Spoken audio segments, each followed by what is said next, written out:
구걸하던 거지 소년. 지나가는 백만장자 할아버지를 보고 할아버지도 이 시계가 있네요 하자 할아버지가 주저앉았습니다. 쿵. 수백억 자산가 강 회장이 길바닥에 주저앉았습니다. 손목을 부여잡고 있었습니다. 얼굴은 하얗게 질렸고 입술은 파르르 떨리고 있었습니다. 모든 건 이 한마디에서 시작되었습니다. 할아버지도 이게 있네요. 거리에서 구걸하던 남루한 소년이 강 회장의 손목을 가리키며 한 말이었습니다. 거리에서 구걸하던 12살 소년의 한마디에 수백억대 자산가인 강 회장이 완전히 돌아섰습니다. 그의 얼굴에는 말로 표현할 수 없는 충격이 담겨 있었습니다. 이걸 어떻게? 강 회장의 목소리가 떨렸습니다. 평생 누구에게도 말하지 않았던 그 비밀을 남루한 옷을 입은 꼬마가 어떻게 알고 있을까요? 강 회장의 시선은 앞에 서 있는 한 아이에게 고정되어 있었습니다. 분명 구걸하던 아이였는데 지금은 완전히 다른 사람 같았습니다. 눈빛이 달랐습니다. 마치 모든 걸 꿰뚫어보는 듯한. 할아버지, 괜찮으세요?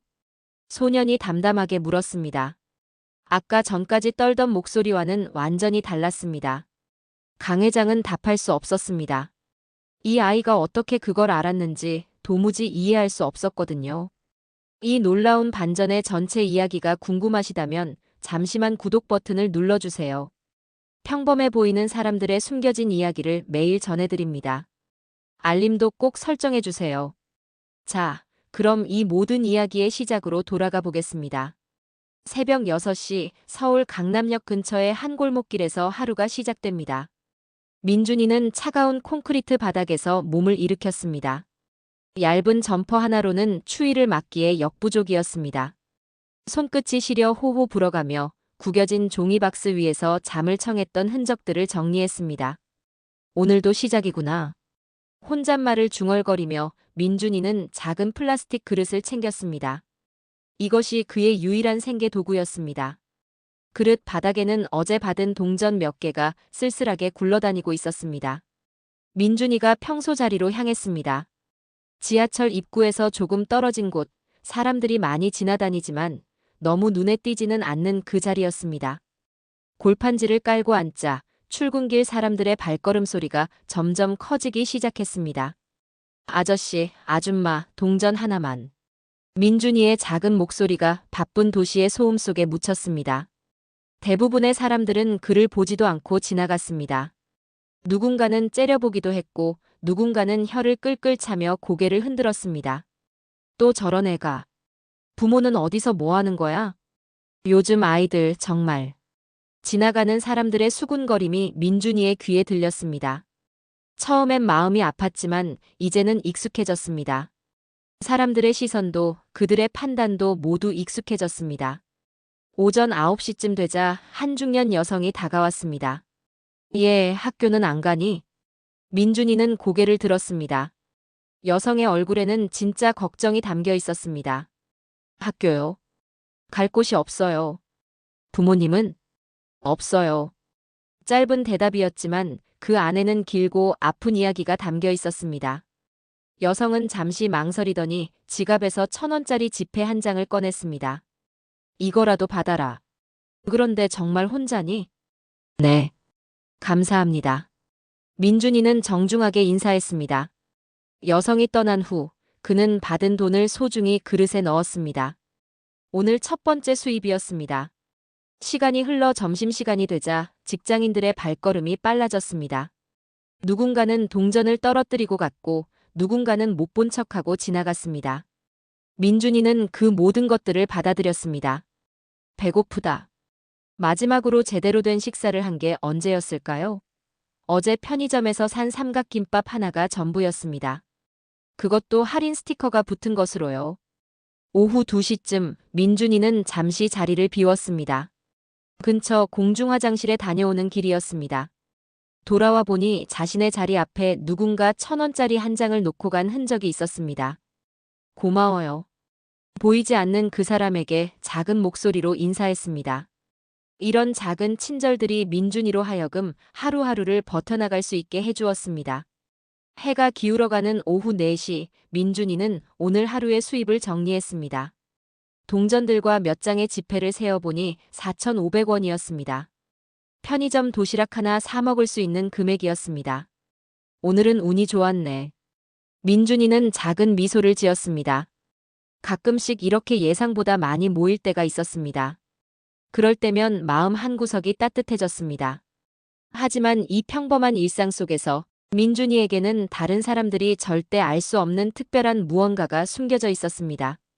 지나가는 사람들을 보며 그가 무엇을 보고 있는지, 무엇을 느끼고 있는지는 아직 아무도 모르고 있었습니다. 그리고 바로 그때 운명을 바꿀 그 순간이 다가오고 있었습니다. 같은 시각 강남구 한복판의 초고층 빌딩 최상층에서는 전혀 다른 하루가 시작되고 있었습니다. 강태성 회장의 개인 사무실은 서울 시내가 한눈에 내려다 보이는 위치에 있었습니다. 65세의 그는 이미 새벽 5시부터 출근해 있었습니다. 성공한 사업가의 습관이었죠.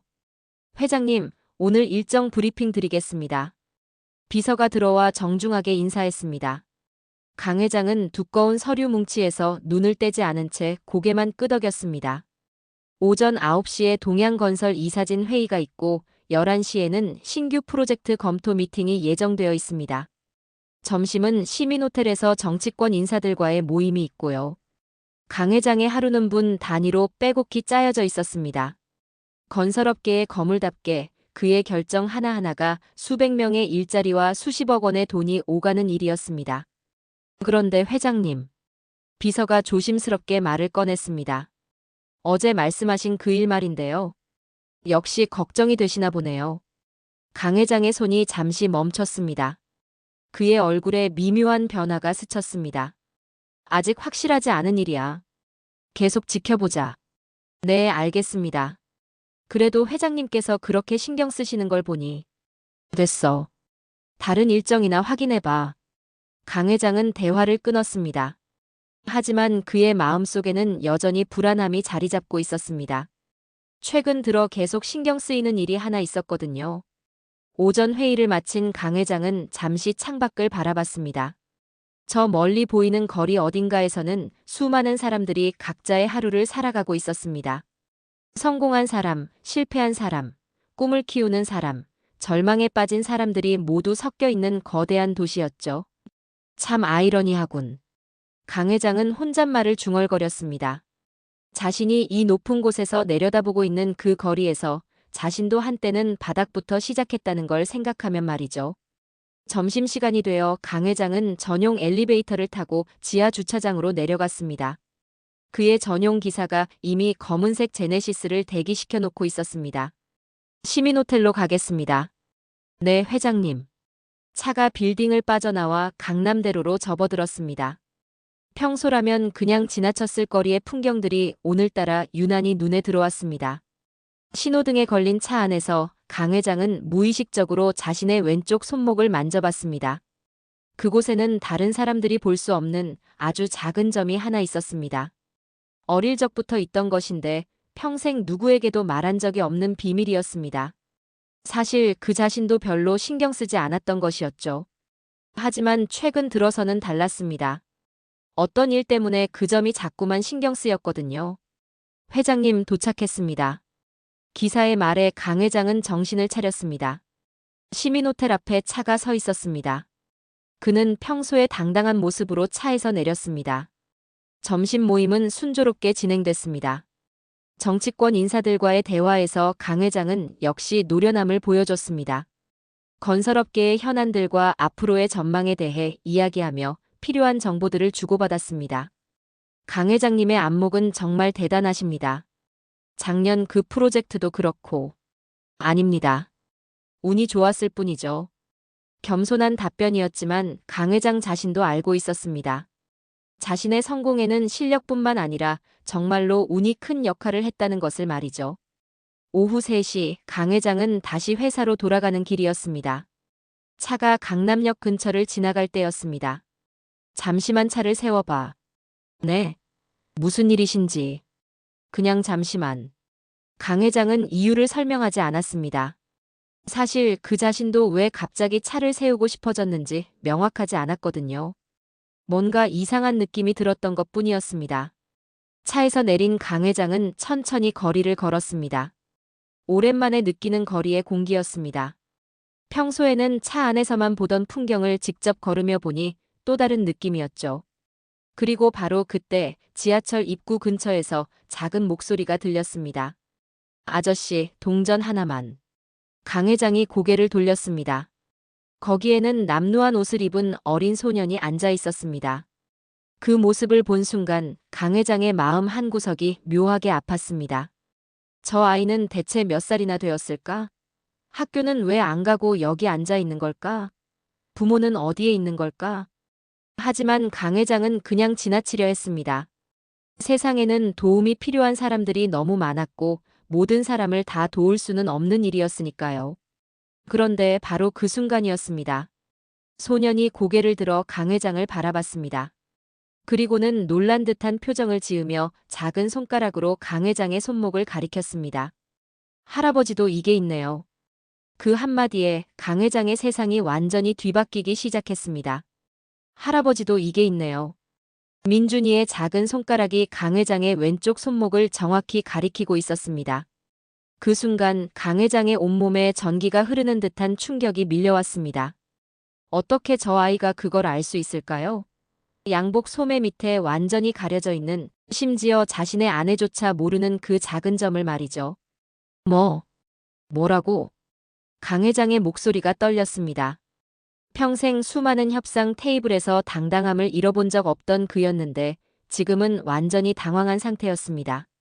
민준이는 천진난만한 표정으로 고개를 갸웃거렸습니다. 아, 할아버지는 못 보시나요? 저는 잘 보이는데. 내가 뭘 못 본다는 거니? 강 회장이 무의식적으로 자신의 손목을 만져봤습니다. 그곳에는 분명히 작은 점이 있었습니다.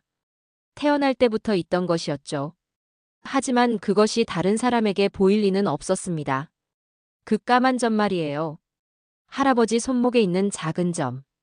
민준이의 말에 강 회장은 완전히 말문이 막혔습니다. 정말로 저 아이가 자신의 손목에 있는 점을 보고 있다는 게 믿어지지 않았습니다. 주변을 지나가던 사람들이 하나둘 이상한 시선으로 바라보기 시작했습니다. 고급 양복을 차려입은 중년 남성이 거리에 구걸하는 아이 앞에서 당황하고 있는 모습이 눈에 띄었던 것이죠. 저기, 뭔가 이상하지 않아? 부자 아저씨가 왜 저렇게 놀라고 있지? 사람들의 수군거림이 들리기 시작했습니다. 강 회장은 이런 상황이 익숙하지 않았습니다. 평소라면 절대 이런 곳에서 이런 식으로 주목받을 일이 없었거든요. 아이야, 너는 정확히 무엇을 보고 있는 거니? 강 회장이 목소리를 낮춰 물었습니다. 민준이는 순수한 눈빛으로 그를 바라봤습니다. 할아버지 손목에 있는 그 점이요. 그런데 그것만 있는 게 아니에요. 그것만이 아니라니. 다른 것도 보여요. 할아버지 주변에 반짝반짝한 게 많이 보여요. 그런데 요즘에는 조금 어두워진 것 같아요. 민준이의 말이 계속될수록 강 회장의 충격은 더해갔습니다. 저 아이가 말하는 것들이 단순한 우연으로는 설명될 수 없었거든요. 최근 들어 강 회장에게는 정말로 걱정스러운 일들이 생기고 있었습니다. 회사 경영에 먹구름이 끼기 시작했고 몇 가지 프로젝트에서 예상치 못한 문제들이 발생하고 있었거든요. 너는 정말로 그런 것들이 보이는 거니? 네. 할아버지뿐만 아니라 다른 사람들도 다 보여요. 지나가는 아줌마도 보이고 저기 아저씨도 보이고. 민준이가 주변 사람들을 하나씩 가리키며 설명했습니다. 그의 눈빛에는 거짓이 없어 보였습니다. 강 회장은 잠시 망설였습니다. 이런 상황을 어떻게 받아들여야 할지 모르겠었거든요. 하지만 호기심이 점점 커졌습니다. 그렇다면 나에 대해서 다른 것도 알 수 있니? 할아버지는 옛날에 정말 가난했었죠? 또 다른 충격이었습니다. 강 회장의 가난했던 과거는 그가 철저히 숨기고 있던 부분이었습니다. 성공한 후에는 그 시절 이야기를 거의 하지 않았거든요. 어떻게? 할아버지 주변에 보이는 색깔들이 그렇게 말해주고 있어요. 예전에는 정말 어두웠는데 어느 순간부터 갑자기 밝아졌어요. 그런데 그때 뭔가 특별한 일이 있었던 것 같아요. 민준이의 말에 강 회장은 소름이 돋았습니다. 정말로 자신의 인생에는 그런 전환점이 있었거든요. 가난에서 벗어나게 된 결정적인 순간이 말이죠. 잠깐 여기서 이런 이야기를 하기엔. 강 회장이 주변을 둘러봤습니다. 점점 더 많은 사람들이 관심을 보이고 있었습니다. 이런 곳에서 개인적인 이야기를 계속하기에는 너무 눈에 띄었습니다. 아이야, 혹시 다른 곳에서 이야기할 수 있을까? 사람들이 너무 많이 보고 있어서. 민준이는 잠시 망설였습니다. 모르는 어른을 따라가는 것은 위험할 수도 있었거든요.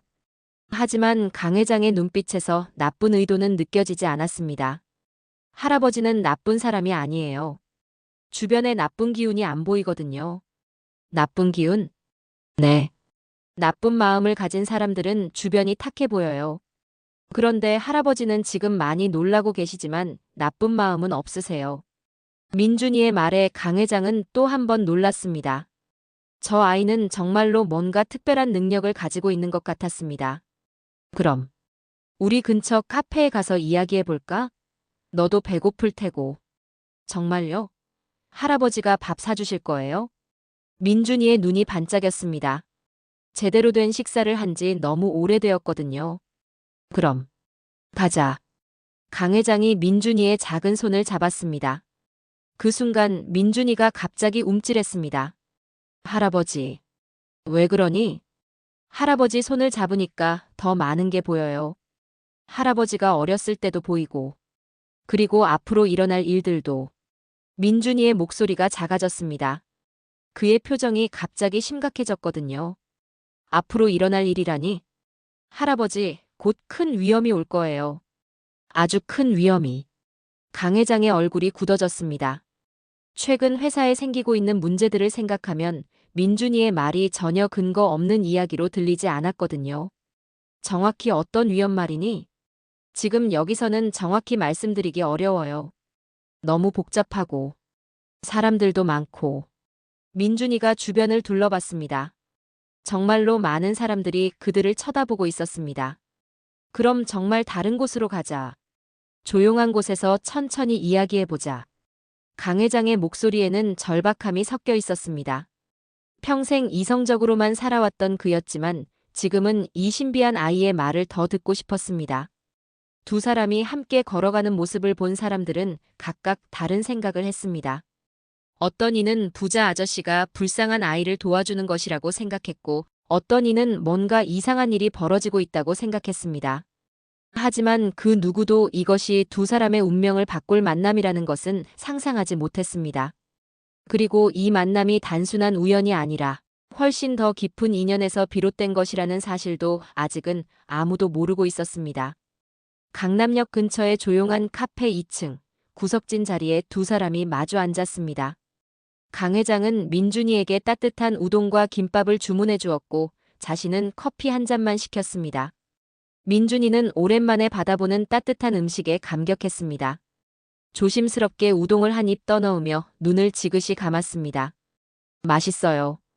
정말 오랜만이에요. 그 모습을 본 강 회장의 마음 한쪽이 아팠습니다. 저 아이가 얼마나 굶주렸을지 상상이 되었거든요. 천천히 먹어라. 더 필요하면 더 시켜줄 테니까. 감사해요, 할아버지. 민준이의 순수한 미소에 강 회장은 잠시 마음이 따뜻해졌습니다. 하지만 곧 본론으로 들어가야 했습니다. 아까 그 이야기를 계속해볼까? 너는 정말로 사람들의 뭔가를 볼 수 있는 거니? 민준이가 우동을 먹던 손을 멈췄습니다. 잠시 망설이더니 고개를 끄덕였습니다. 네. 어렸을 때부터 보였어요. 처음에는 모든 사람이 다 보는 줄 알았는데 나중에 알고 보니 저만 보이는 거였어요. 구체적으로 어떤 것들이 보이는지 말해줄 수 있니? 강 회장의 목소리에는 간절함이 섞여 있었습니다. 민준이는 잠시 강 회장을 바라보더니 조심스럽게 입을 열었습니다. 할아버지를 보면 옛날에는 정말 어두운 색깔들이 많이 보여요. 회색이랑 검은색이 많았어요. 그런데 언제부턴가 갑자기 금색이랑 은색이 생기기 시작했어요. 강 회장이 숨을 멈췄습니다. 민준이의 말이 놀랍도록 정확했거든요. 그 금색과 은색이 생긴 시기가 혹시 언제쯤인지 알 수 있니? 할아버지가 20살쯤 되었을 때인 것 같아요. 그때 뭔가 특별한 만남이 있었죠?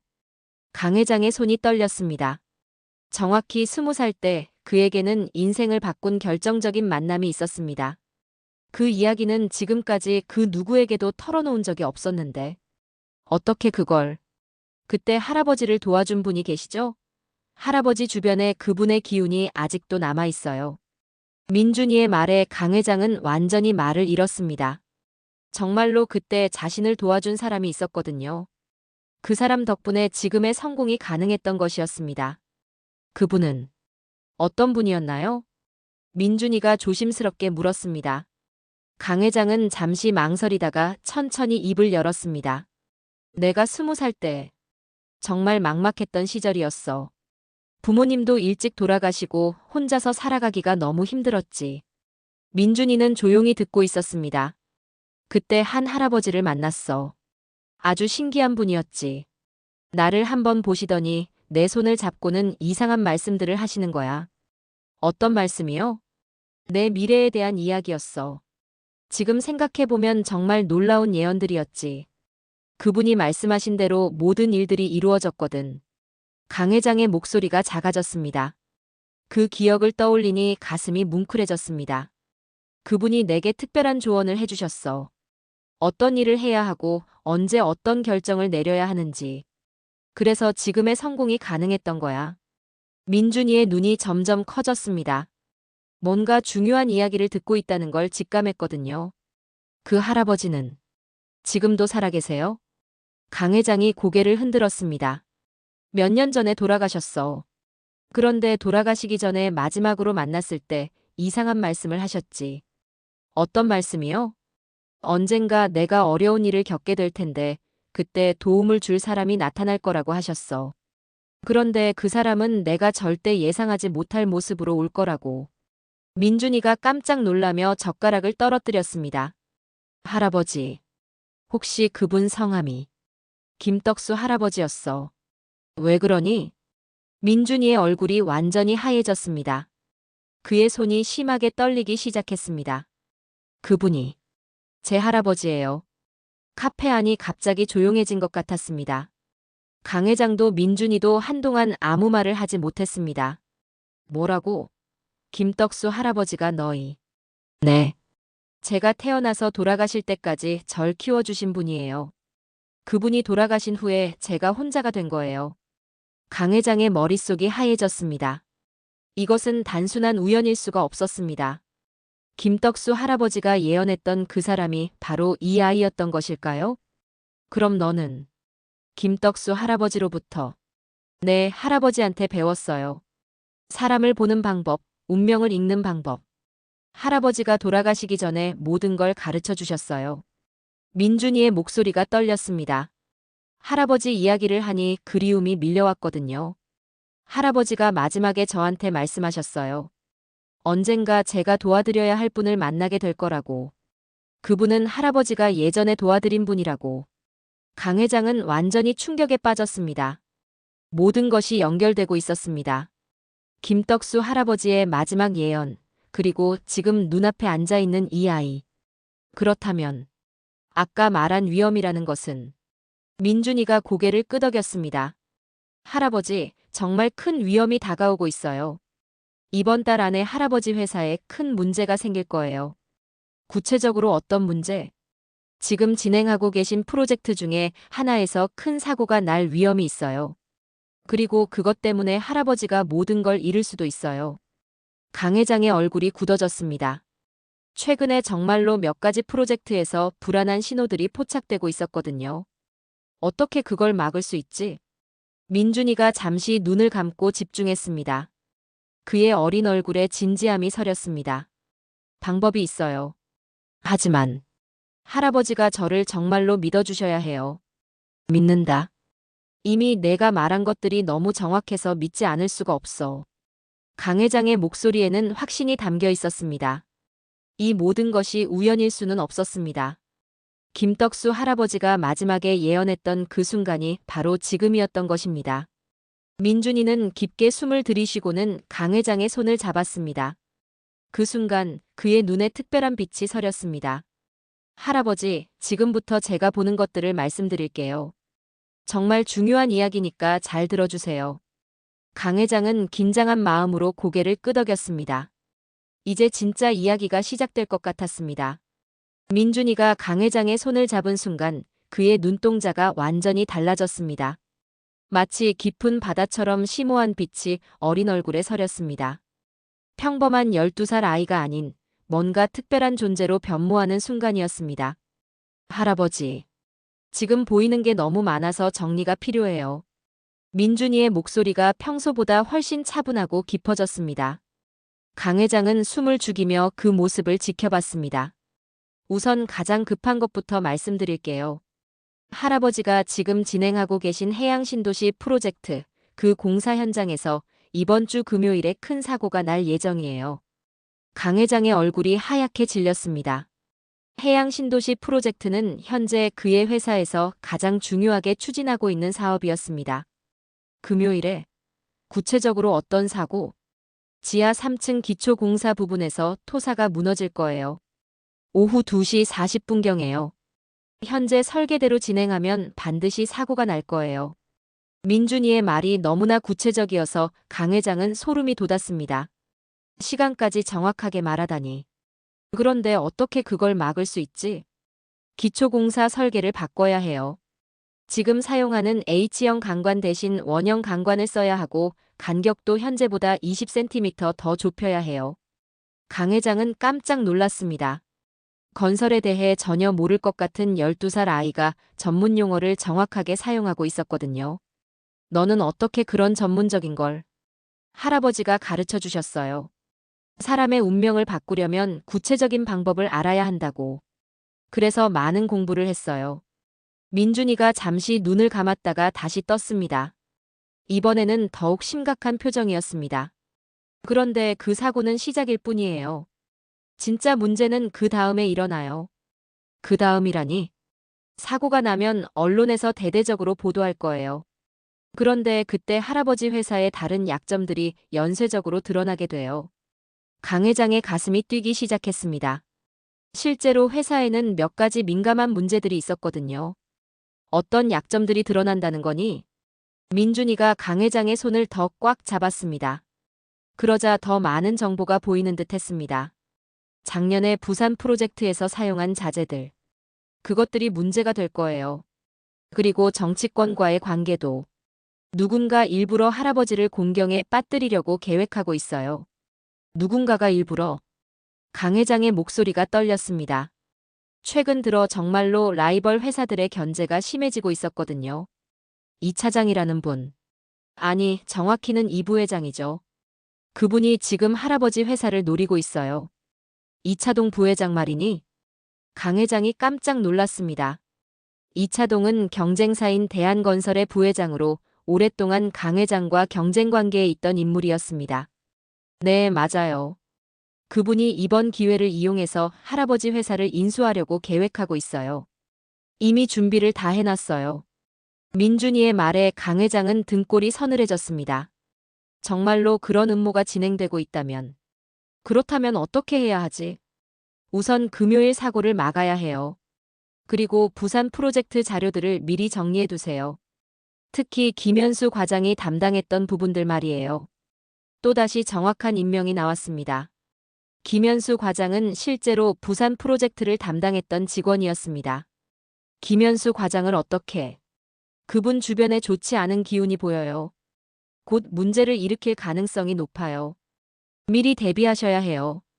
민준이가 갑자기 손을 놓았습니다. 너무 많은 정보를 한 번에 보느라 힘들어하는 것 같았습니다. 민준아, 괜찮니? 네. 괜찮아요. 그런데 할아버지. 민준이가 강 회장을 똑바로 바라봤습니다. 이 모든 위기를 넘기면 할아버지에게 더 큰 기회가 와요. 정부에서 추진하는 신도시 사업에 참여할 기회가 생길 거예요. 신도시 사업? 네, 내년 봄에 발표될 예정이에요. 할아버지가 이번 위기를 잘 넘기면 그 사업의 주요 파트너로 선정될 거예요. 강 회장의 눈이 반짝였습니다. 신도시 사업은 건설업계에서 모두가 노리고 있는 대형 프로젝트였습니다. 정말로 그런 기회가 올까? 네, 확실해요. 하지만 그러려면 지금 위기를 반드시 극복해야 해요. 그리고 민준이가 잠시 망설였습니다. 그리고 뭔가 더 있니? 할아버지가 저를 도와주셔야 해요. 내가 너를 도와준다고? 강 회장이 의아해했습니다. 지금까지는 민준이가 자신을 도와주는 상황이었는데 제가 할아버지를 도와드리는 대신 할아버지가 저에게 새로운 삶을 주셨으면 해요. 민준이의 목소리가 작아졌습니다. 갑자기 다시 12살 아이의 모습으로 돌아온 것 같았습니다. 새로운 삶이라니? 저는 학교에 가고 싶어요. 그리고 따뜻한 집에서 살고 싶어요. 할아버지가 돌아가신 후로 정말 외로웠거든요. 민준이의 눈에 눈물이 맺혔습니다. 그동안 얼마나 힘들었을지 강 회장은 가슴이 아팠습니다. 그럼 나와 함께 살겠니? 정말요? 할아버지가 저를 키워주실 거예요? 민준이의 얼굴이 환해졌습니다. 오랜만에 보는 진짜 웃음이었습니다. 그럼 김떡수 할아버지가 나를 도와주셨듯이 이제 내가 너를 도와줄 차례야. 강 회장도 따뜻한 미소를 지었습니다. 이 만남이 정말로 운명적이라는 생각이 들었습니다. 그럼 이제 정말 가족이 되는 거네요. 그래. 우리 이제 진짜 가족이다. 두 사람이 손을 맞잡았습니다. 그 순간 민준이가 다시 놀란 표정을 지었습니다. 할아버지, 지금 손을 잡으니까 또 다른 게 보여요. 또 다른 게 할아버지의 미래가 정말 밝아져요. 그런데 그 전에 한 가지 더 큰 시련이 남아 있어요. 강 회장의 표정이 다시 심각해졌습니다. 어떤 시련? 그건 다음에 말씀드릴게요. 지금은 일단 금요일 사고부터 막아야 해요. 민준이가 강 회장의 손을 꼭 잡으며 말했습니다. 할아버지, 저를 믿어주시죠? 물론이다. 이제 너는 내 손자니까. 강 회장의 말에 민준이는 정말 행복한 표정을 지었습니다. 오랜만에 느끼는 가족의 따뜻함이었습니다. 그날 밤 강 회장은 잠을 이루지 못했습니다. 민준이와 헤어진 후 계속해서 그 아이의 말들이 머릿속을 맴돌았거든요. 정말로 금요일에 사고가 날까요? 아니면 단순한 아이의 상상일까요? 하지만 김떡수 할아버지와의 인연을 생각하면 그냥 넘길 수가 없었습니다. 새벽 5시 강 회장은 결국 회사로 출근했습니다. 부장, 해양 신도시 현장 설계도를 다시 가져와 봐. 네. 지금 시각이. 지금 당장. 강 회장의 단호한 목소리에 부장은 서둘러 설계도를 가져왔습니다. 강 회장은 민준이가 말한 지하 3층 기초공사 부분을 자세히 살펴봤습니다. H형 강관. 간격이 80cm. 민준이가 말한 대로였습니다. 현재 설계는 정확히 H형 강관을 80cm 간격으로 배치하도록 되어 있었습니다.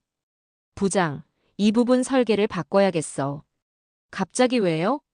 이미 시공에 들어간 상태인데. 원형 강관으로 바꾸고 간격을 60cm로 줄여. 회장님, 그렇게 되면 공사비가 30%는 더 들어갑니다. 그리고 일정도 늦어지고. 강 회장은 잠시 망설였습니다. 민준이의 말을 믿고 거액의 추가 비용을 투입해야 할까요? 그때 문득 김떡수 할아버지의 말이 떠올랐습니다. 절대 예상하지 못할 모습으로 올 거라고. 바로 그 예언이 지금 이루어지고 있는 것일까요? 상관없어. 바로 변경해.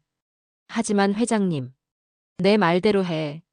책임은 내가 질 테니까. 수요일 오전 설계 변경 지시가 현장에 내려갔습니다. 현장 관리자들은 모두 당황했습니다. 갑자기 설계를 바꾸라고? 회장님이 직접 지시하신 거라니까. 이상하네. 기존 설계에 뭔 문제가 있다는 건지. 하지만 강 회장의 지시는 절대적이었습니다. 현장에서는 어쩔 수 없이 공사를 중단하고 새로운 자재를 주문했습니다. 목요일 밤 강 회장은 민준이를 만났습니다. 임시로 호텔에 방을 잡아주고 새 옷도 사주었습니다. 할아버지, 정말 설계를 바꾸셨어요? 그래. 내 말대로 했어. 그런데 정말 내일 사고가 날까? 민준이가 고개를 끄덕였습니다. 네. 만약 바꾸지 않았다면 내일 오후 2시 40분에 반드시 사고가 났을 거예요. 하지만 이제는 안전해요. 그렇다면 다행이지. 강 회장은 안도의 한숨을 쉬었습니다. 하지만 여전히 반신반의하는 마음이 있었습니다. 금요일 오후 2시 30분 강 회장은 직접 해양 신도시 현장에 나타났습니다. 혹시나 해서 확인해보고 싶었거든요. 현장은 평소와 다름없이 분주했습니다. 새로 설치된 원형 강관들이 반짝이고 있었고 작업자들이 열심히 작업하고 있었습니다. 2시 40분이 되었습니다. 아무 일도 일어나지 않았습니다. 2시 45분, 47분, 48분. 여전히 평온했습니다. 그런데 바로 그때였습니다. 회장님, 큰일 났습니다. 현장 관리자가 급히 달려왔습니다. 뭔 일이야? 옆 건물 공사 현장에서 토사가 무너졌습니다. 시간이 정확히 2시 40분이었어요. 강 회장의 온몸에 소름이 돋았습니다. 민준이가 예언한 시간에 정확히 사고가 일어난 것입니다. 다만 그들의 현장이 아닌 바로 옆 현장에서 말이죠. 다친 사람은? 다행히 큰 부상자는 없습니다. 하지만 공사가 완전히 중단됐어요. 강 회장은 무너진 현장을 살펴봤습니다. 토사가 무너진 부분을 보니 만약 자신들의 현장에서 설계를 바꾸지 않았다면 똑같은 사고가 났을 것 같았습니다. 민준이의 예언이 정말 맞았구나. 이제 강 회장은 완전히 확신했습니다. 민준이는 정말로 특별한 능력을 가진 아이였습니다. 그날 저녁 강 회장은 민준이를 찾아갔습니다. 민준아, 내가 맞았어. 정확히 2시 40분에 사고가 났어. 다행히 할아버지 현장은 안전했죠? 그래. 내 덕분이야. 정말 고마워. 강 회장이 민준이의 머리를 쓰다듬었습니다. 이제 이 아이에 대한 의심은 완전히 사라졌습니다. 그런데 민준아, 이제 다른 문제들도 해결해야겠지? 네. 부산 프로젝트 자료부터 정리하셔야 해요. 김현수 과장님께서 곧 문제를 일으킬 거거든요. 언제쯤? 다음 주 화요일이에요. 그분이 언론에 제보할 계획이에요. 강 회장의 표정이 굳어졌습니다. 정말로 내부에서 배신자가 나올 예정이었던 것입니다. 어떻게 대비해야 할까? 월요일에 김현수 과장님을 불러서 직접 이야기하세요. 그분도 어쩔 수 없는 사정이 있을 거예요. 어쩔 수 없는 사정. 민준이가 잠시 눈을 감고 집중했습니다. 그분 아들이 병원에 입원해 있어요. 수술비가 필요해서 어쩔 수 없이 그런 선택을 하려는 거예요. 강 회장은 놀랐습니다. 김현수 과장의 개인 사정까지 알고 있다니. 그렇다면 내가 먼저 도와주면 되겠네. 네, 그러면 김현수 과장님은 오히려 할아버지의 든든한 아군이 될 거예요. 민준이의 조언에 따라 강 회장은 주말 동안 대비책을 마련했습니다. 김현수 과장의 아들 병원비를 지원할 계획을 세우고 부산 프로젝트 자료들도 미리 정리했습니다. 월요일 아침 강 회장은 김현수 과장을 사무실로 불렀습니다. 과장님, 사실 제가 알고 있는 게 있어요. 김현수 과장의 얼굴이 하얗게 질렸습니다. 회장님, 아드님이 아프시다고 들었어요. 수술비가 많이 들어간다면서요? 김현수 과장이 고개를 숙였습니다. 들킨 것 같았습니다. 죄송합니다. 정말 어쩔 수 없는 상황이라. 아니에요. 제가 도와드리려고 불렀어요. 강 회장이 수표를 내밀었습니다. 김현수 과장의 눈이 커졌습니다. 이건 아드님 수술비예요. 그리고 과장님께 부탁이 있어요. 부탁이라니요? 앞으로 회사에 어떤 위기가 닥쳐도 저를 믿고 함께 해주세요. 과장님은 우리 회사의 소중한 인재니까요. 김현수 과장의 눈에 눈물이 맺혔습니다. 회장님, 죄송합니다. 그리고 감사합니다. 괜찮아요. 우리는 가족 같은 회사니까요. 그날 오후 강 회장은 민준이에게 결과를 알려줬습니다. 김현수 과장님과 이야기했어. 이제 그분은 우리 편이야. 다행이에요. 그럼 이제 이차동 부회장님의 계획도 막을 수 있을 거예요. 그런데 민준아, 내가 말한 더 큰 시련이라는 건 뭐니? 민준이의 표정이 갑자기 심각해졌습니다. 할아버지. 그 이야기는 조금 더 준비가 되고 나서 드릴게요.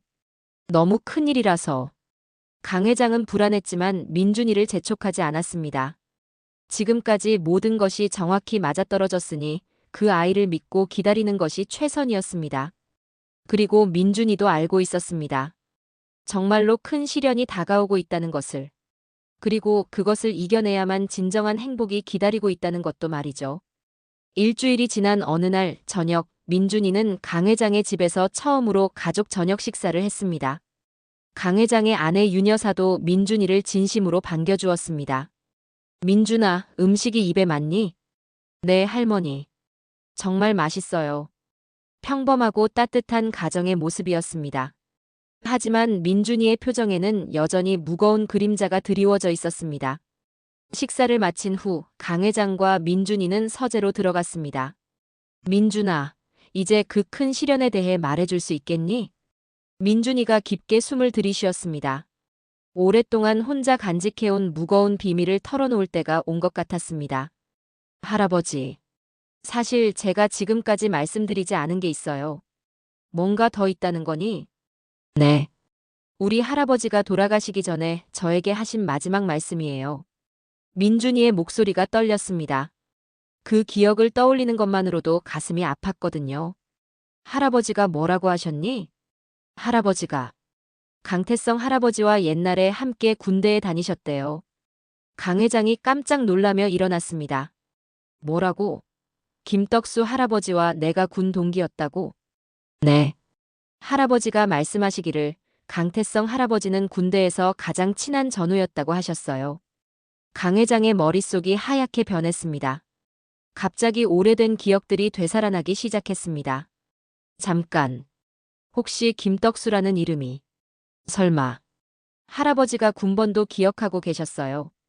19892997 19892997번. 강 회장이 소리쳤습니다. 그 군번은 자신의 군대 시절 가장 친했던 전우의 번호였습니다. 맞아. 김떡수. 그 덕수가. 강 회장의 눈에 눈물이 맺혔습니다. 이제야 모든 것이 명확해졌습니다. 왜 김떡수 할아버지가 자신을 그렇게 도와주었는지, 왜 마지막에 그런 예언을 남겼는지. 그럼 내가 바로 덕수의 손자구나. 네. 그리고 할아버지가 돌아가시기 전에 저에게 전해달라고 하신 말씀이 있어요. 민준이가 작은 봉투를 꺼냈습니다. 낡고 누런 편지 봉투였습니다. 이게 뭐니? 할아버지가 강태성 할아버지께 드리라고 하신 편지예요. 그런데 민준이의 목소리가 더욱 작아졌습니다. 이 편지를 드리면 할아버지께 큰 시련이 올 거라고 하셨어요. 하지만 그 시련을 이겨내야만 진정한 행복이 온다고. 강 회장은 떨리는 손으로 편지를 받았습니다. 봉투 겉면에는 친구 태성이에게라고 김떡수 할아버지의 친필로 적혀 있었습니다. 편지를 펼쳐보자 김떡수 할아버지의 글씨가 나타났습니다. 태성아, 이 편지를 읽고 있다면 내 손자 민준이를 만났다는 뜻이겠지. 오랫동안 숨겨왔던 이야기를 이제 털어놓을 때가 온 것 같다. 우리가 군대에서 헤어진 후 너는 사업에 성공했고 나는 다른 길을 걸었다. 그때 내가 너에게 했던 예언들을 기억하니? 모두 맞아떨어졌지? 사실은 그 모든 예언에는 대가가 있었다. 너의 성공을 위해 내가 감당해야 할 시련들이 있었던 거야. 하지만 나는 기꺼이 그 길을 선택했다. 너는 내 가장 소중한 친구였으니까. 하지만 이제 그 균형이 맞춰져야 할 때가 왔다. 내가 지금까지 받은 복과 성공만큼 다른 누군가를 위해 희생할 때가 온 거야. 민준이는 내가 너에게 남기는 마지막 선물이다. 그 아이를 통해 너는 진정한 가족의 사랑을 알게 될 것이고 동시에 큰 시험도 받게 될 거야. 하지만 걱정하지 마라. 내가 그 시험을 통과하면 너와 민준이 모두에게 진정한 행복이 찾아올 거야. 그리고 우리의 우정도 민준이를 통해 계속 이어질 것이다. 영원한 친구 덕수가. 편지를 다 읽은 강 회장의 눈에서 눈물이 흘러내렸습니다. 김떡수 할아버지가 자신을 위해 얼마나 많은 것을 희생했는지 이제야 알 것 같았습니다. 민준아, 덕수 할아버지가 나를 위해 그런 희생을. 네. 할아버지가 말씀하시기를 친구를 돕는 건 당연한 일이라고 하셨어요. 하지만 이제는 강태성 할아버지가 다른 사람들을 도울 차례라고. 그래서 큰 시련이라는 게. 민준이가 고개를 끄덕였습니다. 다음 주에 정부에서 할아버지께 큰 제안이 올 거예요. 신도시 사업의 총괄 책임자 자리예요. 그건 좋은 일 아니야? 하지만 그 조건이 있어요. 할아버지가 지금까지 쌓은 재산의 절반을 사회에 환원해야 해요. 그리고 앞으로 번 돈의 30%도 계속 기부해야 하고요. 강 회장이 놀랐습니다. 그것은 정말로 큰 결단이 필요한 일이었습니다. 그렇게 하지 않으면, 그러면 모든 걸 잃게 될 거예요. 이차동 부회장님이 준비한 다른 함정들이 연쇄적으로 터질 거거든요. 민준이의 말에 강 회장은 깊은 고민에 빠졌습니다. 평생 쌓아온 재산의 절반을 포기한다는 것이 쉬운 결정은 아니었습니다. 민준아, 내 생각은 어떠니? 할아버지, 저는 할아버지를 믿어요. 할아버지는 처음 저를 만났을 때부터 진심으로 도와주셨잖아요. 그런 할아버지라면 분명 올바른 선택을 하실 거예요. 민준이의 순수한 믿음에 강 회장의 마음이 따뜻해졌습니다. 그리고 할아버지, 또 뭔가 있니? 만약 할아버지가 그 길을 선택하시면 할아버지께 정말 큰 복이 올 거예요. 지금보다 훨씬 더 큰 성공과 행복이 기다리고 있어요. 정말이니? 네. 그리고 무엇보다 할아버지가 진정으로 존경받는 사람이 되실 거예요. 돈이 아니라 인격으로 말이에요. 강 회장은 오랫동안 생각했습니다. 김떡수 할아버지가 자신을 위해 희생했듯이 이제 자신이 다른 사람들을 위해 무언가를 할 때가 온 것 같았습니다. 민준아. 네, 할아버지. 할아버지가 그 길을 선택한다면 너도 함께 가겠니? 민준이의 얼굴에 환한 미소가 피어났습니다. 당연히 가요. 할아버지와 함께라면 어디든 좋아요. 강 회장도 미소를 지었습니다. 돈보다 더 소중한 것이 무엇인지 이제 확실히 알 것 같았습니다. 그럼 우리 함께 새로운 길을 걸어보자. 네. 할아버지. 두 사람이 포옹했습니다. 그 순간 민준이가 갑자기 놀란 표정을 지었습니다. 할아버지, 지금 할아버지 주변이 완전히 바뀌었어요. 어떻게 바뀌었니? 금색이랑 은색이 사라지고 대신 무지개 빛이 나고 있어요. 정말 아름다워요. 강 회장은 비록 볼 수는 없었지만 마음속 깊은 곳에서 뭔가 따뜻한 기운이 솟아오르는 것을 느꼈습니다. 김떡수 할아버지와의 우정, 그리고 민준이와의 새로운 가족의 이제 진짜 인생이 시작되는 것 같았습니다. 일주일 후 정말로 정부에서 연락이 왔습니다. 민준이의 예언이 또 한 번 정확히 맞아떨어진 것입니다. 강 회장님, 신도시 개발 사업의 총괄 책임자로 모시고 싶습니다. 정부 관계자의 제안은 정말 매력적이었습니다. 국가적 차원의 대형 프로젝트를 이끌 수 있는 기회였죠. 하지만 역시 조건이 있었습니다. 다만 이 사업은 공익성을 최우선으로 해야 합니다. 참여하시는 기업은 이익의 상당 부분을 사회 환원에 사용해야 하고요. 구체적으로 어느 정도를 말씀하시는 건가요? 기존 보유 자산의 50%, 그리고 향후 수익의 30%를 복지재단에 출연해 주셔야 합니다. 민준이가 예언한 그대로였습니다. 강 회장은 며칠 동안 깊이 고민했습니다. 그러던 어느 날 저녁 강 회장은 민준이와 함께 김떡수 할아버지의 묘소를 찾았습니다. 작은 언덕 위의 조용한 곳이었습니다. 덕수야. 오랜만이다. 강 회장이 묘비 앞에 무릎을 꿇었습니다. 민준이도 할아버지 옆에서 조용히 절했습니다. 내가 나를 위해 그렇게 많은 걸 희생했는지 몰랐어. 미안하다, 친구야. 바람이 불어왔습니다. 마치 김떡수 할아버지가 대답하는 것 같았습니다. 할아버지. 민준이가 작은 목소리로 말했습니다. 지금 우리 할아버지가 웃고 계세요. 강태성 할아버지가 올바른 선택을 할 거라고 믿는다고 하세요. 강 회장의 마음이 따뜻해졌습니다. 이제 더 이상 망설일 이유가 없었습니다. 덕수야, 내가 이제 내가 걸었던 그 길을 걸어보겠다. 늦었지만 이제라도 진정한 베풀미 무엇인지 배워보겠어. 다음 날 강 회장은 정부에 최종 답변을 전했습니다. 신도시 사업, 제안해 주신 조건 그대로 참여하겠습니다. 정말이십니까? 쉽지 않은 결정이셨을 텐데. 아닙니다. 오히려 이제야 제대로 된 선택을 하는 것 같습니다. 강 회장의 결정은 언론에 대대적으로 보도되었습니다. 건설업계 거물 강태성 회장, 재산 절반 사회 환원 결정. 기업의 사회적 책임 실천하는 모범 사례. 하지만 강 회장이 정말 기뻐한 것은 언론 보도가 아니었습니다. 할아버지, 정말 대단해요. 민준이가 신문을 들고 뛰어왔습니다. 뭐가 대단하다는 거니? 할아버지 주변의 빛이 더 밝아졌어요. 그리고 앞으로 일어날 좋은 일들이 정말 많이 보여요. 민준이의 말대로 강 회장의 인생은 완전히 바뀌기 시작했습니다. 우선 신도시 사업이 대성공을 거두었습니다. 강 회장의 기업은 비록 이익의 많은 부분을 사회에 환원했지만 오히려 더 많은 프로젝트 기회들이 들어왔습니다. 공익을 우선시하는 기업과 함께 일하고 싶다는 지자체들이 줄을 섰거든요. 그리고 무엇보다 중요한 변화는 강 회장 자신에게 일어났습니다. 민준아, 할아버지가 이렇게 마음이 편한 적이 없었던 것 같아. 정말요? 그래. 예전에는 밤에 잠을 못 이루는 날이 많았는데 요즘은 정말 편안하게 잠들 수 있어.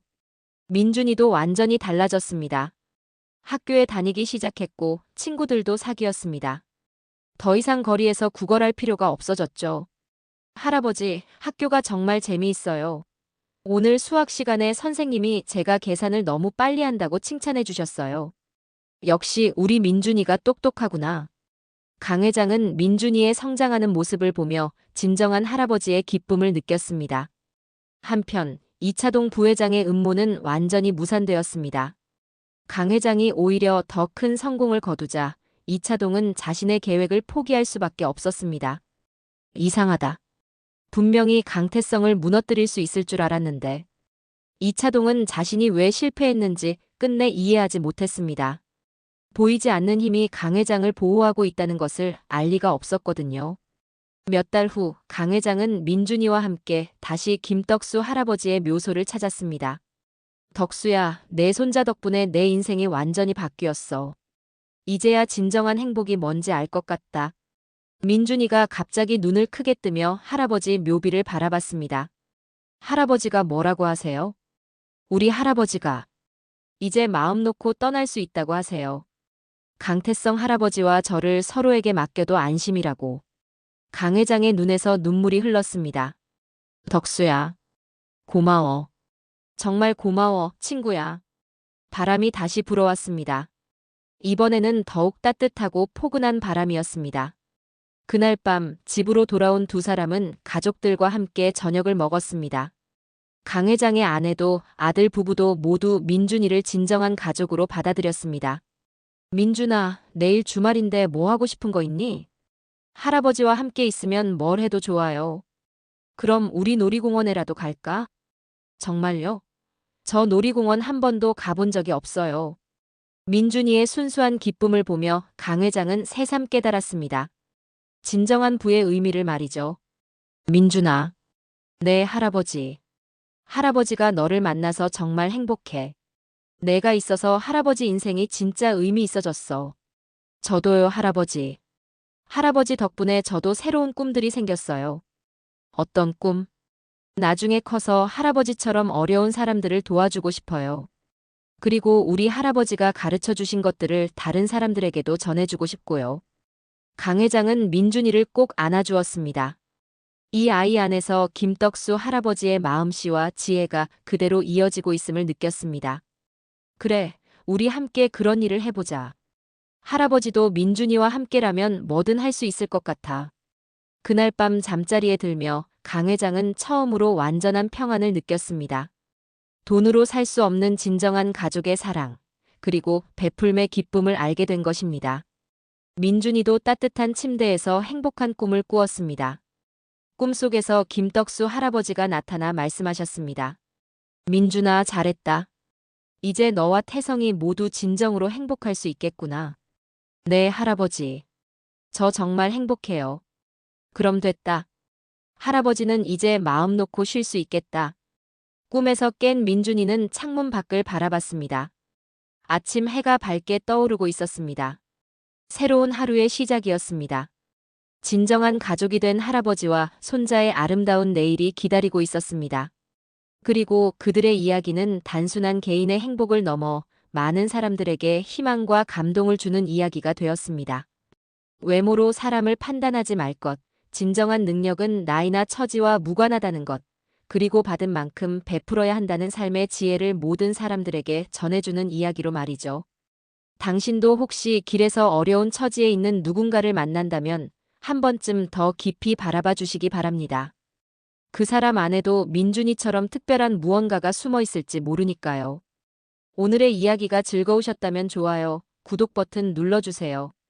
감동적인 이야기를 주변 분들에게 공유해 주시면 감사하겠습니다.